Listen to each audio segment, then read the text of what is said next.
Sometimes you see a model and are just immediately enamored, and this model quite impressed me when I first saw it. In fact, I made quite a silly noise in surprise. I love it.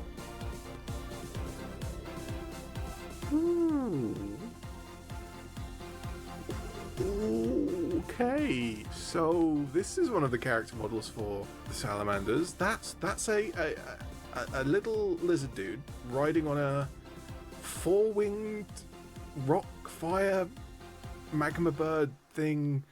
That's cool. So it's called the Ghekkotah Skylord. The mount is called a Scorchwing, which is the coolest thing. Yeah, this is... That was during my £50 challenge for the Mantic Games a few months back.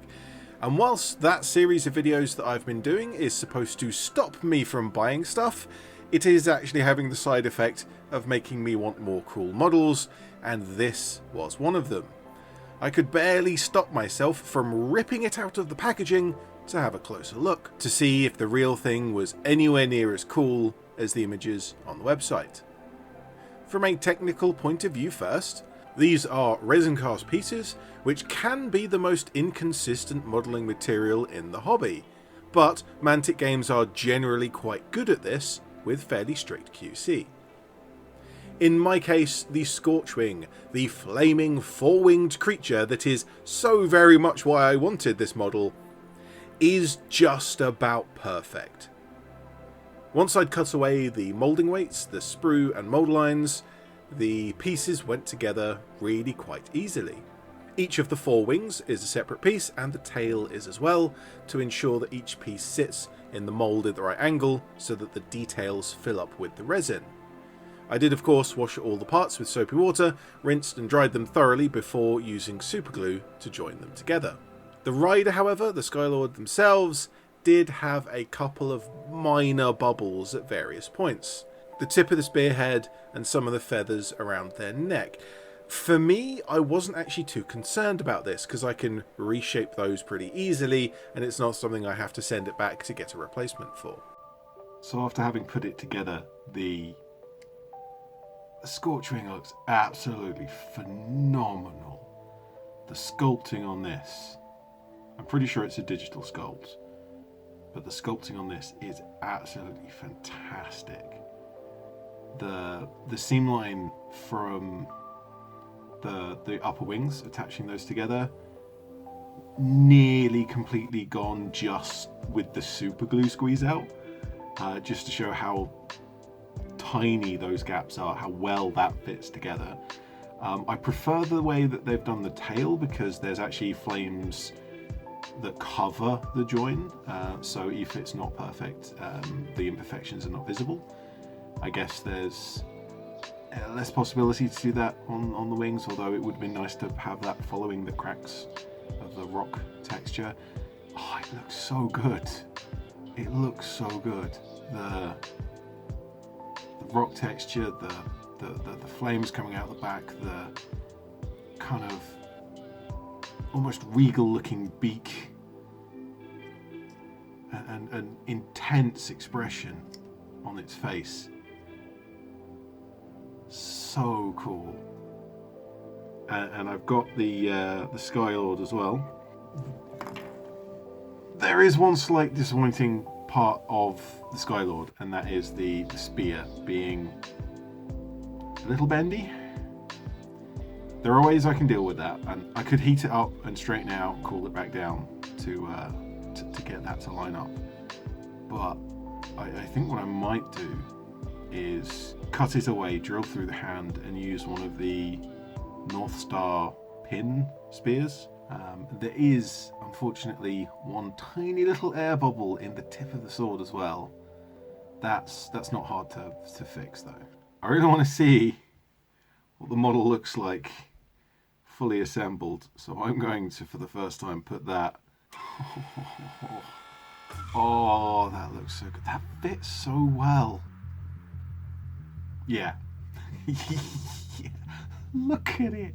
Look at it. It's amazing. And it is quite a bit bigger than I had feared. I thought that the gecko I thought that the gecko might be kind of a little infantry-sized character, but it's a little bit bigger than that. It's not a huge character, certainly. But the wingspan, just to put it into context of how big it is, there's the palm of my rather large hand, and it fills that. So I'm pretty happy with how it's looking. The detail's fantastic, the size is on point, and the style of it just looks amazing. Oh, I can't wait to get some paint on it. So let's get some paint on it. So, fire it is then. Let's get started with that. And I wanted this model to be as good as I could make it, so I actually did a test model, which is something I really don't do very much, and I painted a little flaming skull. And I used my inks with white, yellow, red and black.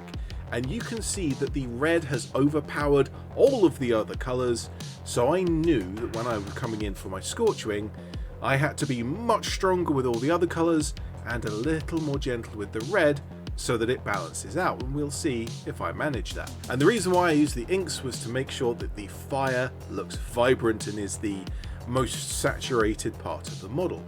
And as well, I started off with the white over pretty much all of it to make sure that I had the high value as well. But the inks through the airbrush go down so very smoothly, so as I went through the yellow and then mixing yellow and red to make an orange, and then finally the red sprayed only from the front, it all was looking really good. I wasn't convinced at how it was coming out yet, so I wanted to use a couple of other techniques to see where the model would take me. I stippled on some white and then some black to show embers and ash floating in the fire. But I'm still not convinced about this, and I maybe have overdone the red even now. But there is one common trick I do to myself when I'm not convinced about how a part of the model is coming out, and that is to paint everything around it, because that gives you context and that gives you a better idea of what to do next and what the model wants you to do. Although in this case the model really is only the rocks on the front of the wings and the crystals. And I secretly wanted to keep just a hint of the yellow and red in the rocks as a little bit of a glow. And to achieve this, but not really, rather than completely base coating over the rocks, I painted them with a black ink, which is going to be very dark, particularly in the recesses, kind of like a wash will be, but it's not going to be a coherent, complete coat like a black paint would be. And it did look strange at this step, I will admit. Now, you might notice that this video is appearing in my ED-SKaR Paints Good playlist, and I could very easily paint the stone on all of the wings with a dry brush technique. It would be quick, look fairly good, it would be kind of messy and might need a bit of cleanup. But instead, for this model, I want to paint with an extremely deliberate approach. And so, each individual rock is going to be picked out one by one to make sure that they each look how I want them to. Firstly, I went in with a light grey, and then just a little border of white to frame each of the rocks. And as I was doing this, I kept looking back at those crystals, and so I wanted to get those out of the way as well. The crystals in the box art just look really cool, and I hadn't necessarily noticed them until I'd finished painting the fire and the rocks. Now, in referencing the box art, as I mentioned, these are purple, and I actually really like that look, and so I was happy to keep them there. I have two purple paints, and I use them both. I stabbed my brush into each one without mixing them, and then I painted the crystals with both purples on the same brush, giving quite a bit of variety, not just within each one, but between them as well. As I went, I tried to ensure that the black from that ink stayed in the border between each of the crystals and between the crystals and the rock. And, well, you can't stop me. I keep doing this. I'm going to come back with an edge highlight. My little treat. I love an edge highlight. Although, I'm going to use a pink paint here, though it does kind of look white on camera, it is pink, I promise you. And that does keep it close to the hue of the purple, keeping that red going through, but is very bright and picks out the shape of the crystals almost in a cartoony kind of way. So often in my videos, when I talk about painting around a bit that I'm stuck on so I have context to finish it, I never really show the actual process of coming back to that bit to finish it off. Because most of the time, for what I usually paint, it was fine in the first place, and maybe it just needs a minor touch-up, nothing serious. But this time, I am painting deliberately, and just fine isn't enough. And just a touch-up doesn't cut it. Let's push this fire a little bit further. But all of this work has given me my context for my fire, and I could see now much more clearly what I wanted to do, what I needed to do to finish it off. As I had in my test model, that red was overpowering the overall feel of the model, the kind of the fire area, and so what I needed to do was bring back some yellow and some white. I focused towards the base of each sculpted flame, and I used a mix of yellow paint and yellow ink. I did go further out a couple of places here and there, but only lightly, because I really wanted to bring the base of the flames up to a lighter tone.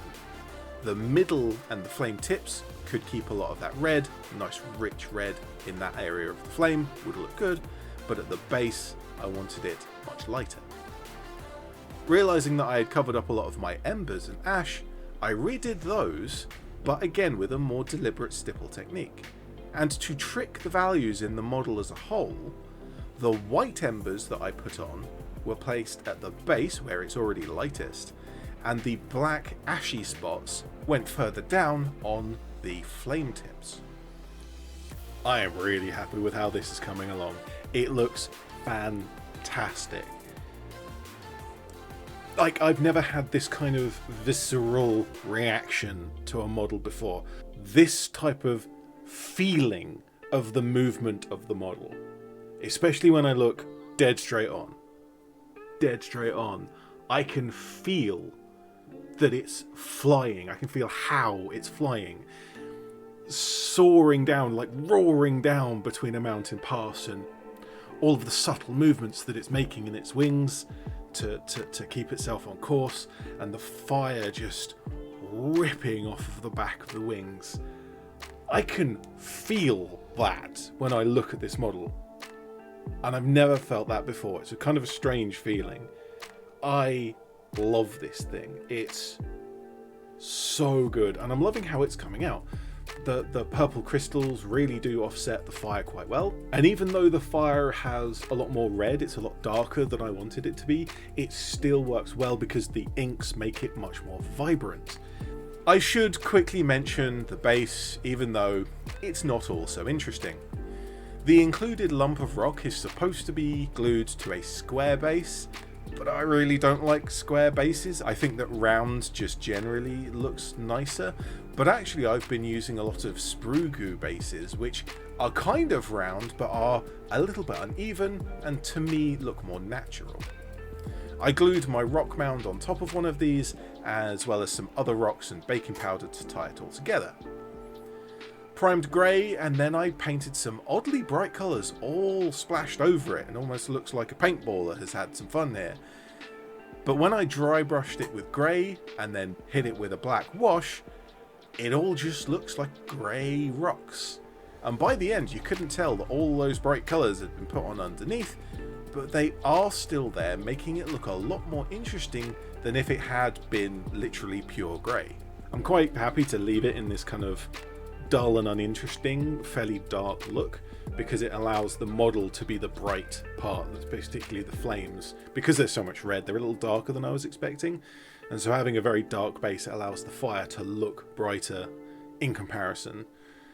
It's looking so good, and I haven't even put the lizard on it, so let's put the Scorchwing down for the moment and grab my painting handle, which I have the Skylord herself on. As a side note, as we're probably in the middle of the video, My painting handle is for sale on Cults 3D. I shall leave a link in the description for that. You can see over the next section of video how it works and how you can move around a model and get to painting just the right bit. But let's put that aside, or rather let's grab it in hand and let's paint the Skylord. So, the Skylord then. And before I paint it, I want to mention what I did with the spear. I did consider a couple of other options, including an old Skaven banner, which actually has some nice wood texture on it, but I settled for using my longest North Star wire spear. I carefully dremeled out the inside of the Skylord's hand so that they could hold the new spear, as well as transplanting the spearhead and pommel over to the new haft. Whilst the spear is thinner than the original, I think it is still quite suitable, and the added length really helps sell the idea that they can actually stab someone with it whilst flying past. But like I said, I really want to focus on the painting, and so let's talk about painting. In the box art, they have green scales. But I chose to go in a different direction because I really like the idea of a blue lizard, and I went with that. The fact that I really like painting blue has nothing to do with this, honest. I mean, I do like painting blue, so maybe that's a lie. I mixed my slightly famous accidental gloss dark blue paint with some lighter blue to matte it down a little for a base coat. Then I used a lighter blue for my highlights. And as I'm going, I'm trying to shrink the details that I'm painting as I go. And what I mean by that is my first few highlights, I'm going to paint the largest shapes, the muscles and tendons that are sculpted into the model. Then I move on to the smaller details and highlight those further. In this case, those are going to be the scales that are on top of all of those muscles. I had thought, whilst doing this, that the scales are quite difficult to pick out, even with an overbrush, kind of almost dry brush technique. But if I was to thin down some of that gloss blue, it would stick to all of the lines between the scales, leaving my higher blue as a highlight. Technically, this is kind of a panel line, kind of a wash, and I had planned to paint this model with more deliberate techniques. But the richness of this paint, even thinned down, looks so good, and I managed to balance the mix of my paint so that all of my highlighting is still very visible. For my Skylord's cloak, I'm strangely going to use a very similar technique, but I'm also going to cheat with those techniques in the same way. I base coated with a boring brown, and I overbrushed the fur texture with an orange paint. With the orange, I had originally wanted for this just to be the highlights for the brown, but as I went, I felt more and more that the orange just suited the model better than the brown did. And so I ended up overbrushing quite a lot of the orange, leaving the brown only in the very recesses. And if orange is going to become my mid-tone here, well, what for my highlights? A lighter brown perhaps? I decided instead on a yellow. And now I went again back to the deliberate approach, and rather than overbrushing, I was picking out the fur texture more deliberately than I had with the orange. All of this colour was extremely saturated for the model as a whole. Kind of the yellow fur is almost brighter than the fire. That didn't really fit. And so I muted all of this down with a brown wash. I really want to do something next. I'm not sure if it's going to look good, but if there's anything I've learned about painting models and that kind of thing, is that if you have an idea, give it a go, because if it doesn't work, you can just paint strip the model and start again. But you can just get stuck in and do something interesting, and it might turn out to be really good. So I've got a decent way through the gecko now. I've got my the Scorchwing sitting by my side, but he's got these feathers around like a headdress piece, and then there's an animal skull as kind of a helmet. And I'm in two minds about what I want to do with these feathers. One side of me wants to be fairly sensible go with something that I know will probably look fairly good and go for green and black. So mix up black and green, give it a base coat, do a highlight, and a black wash. This kind of very similar process to how I've done the fur and the scales. But what I really want to do is to paint each part of, or rather to paint each feather in a different colour. I want to just have this multicoloured plume. Red feather, a purple feather, a yellow feather, green, blue, orange. Every colour you can think of, I want one on here. Dark blue, teal, dark green, light green, the whole lot.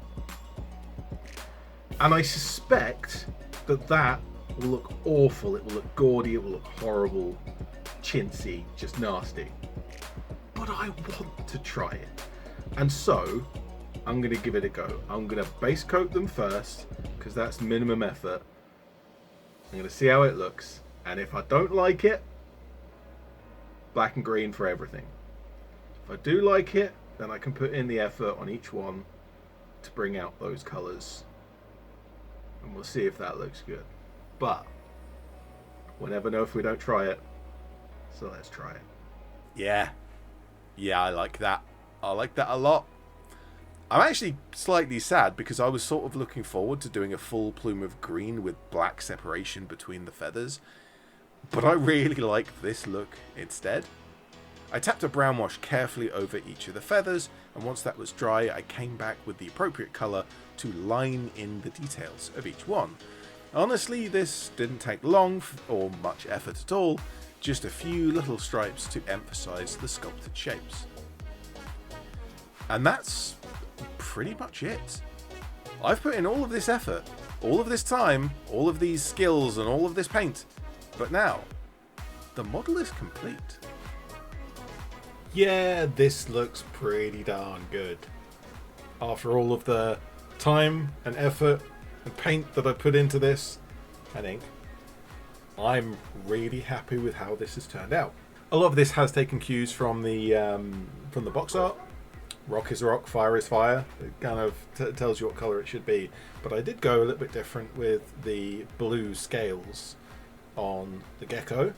I'm quite happy with the base being kind of dull. There is some colour in there subtly, but it is fairly dull and grey for the most part. But it does allow the colours of the model to be the interesting focus of the piece. And I'm pretty happy with how each of the choices that I've made throughout the process have come together. Even if not every decision was made at the right time, even if not every part of the process worked how I wanted it to. For example, the little spots of the embers, the black and white, I ended up reapplying those later on, and even now with the extra work I've done at the end, there's only a few of them still visible, but they are just the right amount. They're just subtle enough to sell the effect without being kind of distracting from the rest of the piece. Similarly, when it comes to the choice of techniques, I'll say this again in a later video, but when it comes to painting a specific model to a higher standard, which is sort of what I'm doing here, one of the key parts of that for me is to paint deliberately. And what I thought that meant was that techniques that are messier don't really apply. And I disagree with that now. For example, dry brushing and washing, two techniques that are relatively messy and often need a lot of cleanup afterwards. They can often give exactly the right effect that you're after. And so when I was doing the lizard scales, the dark blue wash was perfect for that. Similarly on the base, you're never going to get a better rock texture than with a dry brush. And so in future, when I come to paint a model that I'm going to spend more time on, there will be times when I deliberately paint each individual section of the model, but there'll also be times when I deliberately choose to use a messy technique like a wash or a dry brush. Because the deliberate part of it is not I am deliberately painting this part of the model. The deliberate part of it is I am deliberately choosing to use the technique that will get me the result that I want. And one of the results that I really wanted was for the fire to look good. Now, I've never been very good at painting fire, and I think this is probably my best example of fire that I've ever painted. And as a whole, I am happy that this model looks really good, and I'm going to put it on the shelf and go, yes, this looks cool. Really good looking model. And that comes back to something sort of related. There is this sort of common thing in the mini painting hobby that when you have a really cool model that you really want to look good, like for me personally, the Ghekkotah Skylord on Scorchwing, there is this fear almost of ruining the model by putting paint on it. People saying, "Oh, I don't want to paint this model yet. I'm not good enough yet. I'll paint some other models and get around to that one." No, don't do that. Don't do that to yourself. If you've got a model that you really like, paint that first. Put all of the boring infantry models aside. Put all of the rest of the models that are pretty cool and you do want to paint, put them aside, because the one model that you really, really want is the one that's going to pull you in.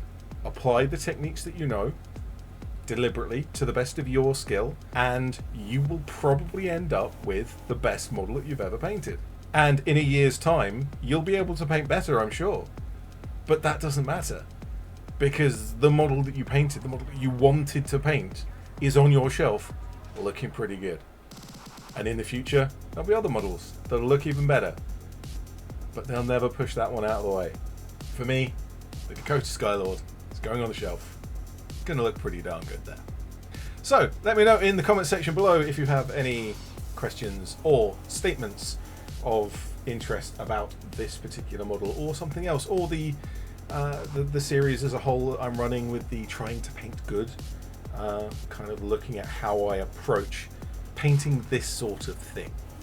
But I guess this video has been very, very long already. There's been a lot to say, and so it has been a very long video. And so what I probably should do at some point is stop recording and get to editing, because this is going to take a while. Well, I'm ED-SKaR, always will be, and thank you very much for watching.